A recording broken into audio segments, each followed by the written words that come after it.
குழந்தைகளே, நீங்கள் உங்களது மார்பில் கை வைத்து பார்த்திருக்கிறீர்களா? தப் தப் என்று ஒரு சத்தம் கேட்கும். அது நம் இதயம் துடிப்பது. இதயம் ஒரு சிறிய பம்ப் மாதிரி.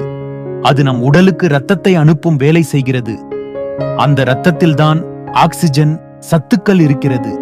அவை நம் உடலில் ஒவ்வொரு பகுதிக்கும் சென்றால் தான் நாம் ஓடலாம், விளையாடலாம், சிரிக்கலாம்.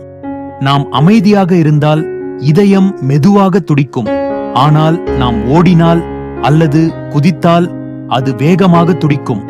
ஏனென்றால் உடலுக்கு அந்த நேரத்தில் அதிக இரத்தமும் ஆக்சிஜனும் தேவைப்படும். இதயம் நம்மை உயிருடன் வைத்திருக்கும் முக்கிய நண்பன். அதனால் அதை ஆரோக்கியமாக வைத்துக் கொள்வது முக்கியம். தினமும் விளையாடு, நல்ல உணவு சாப்பிடு, நல்ல தூக்கம் பெறு. அப்போ நம் இதயம் சந்தோஷமாக துடிக்கும்.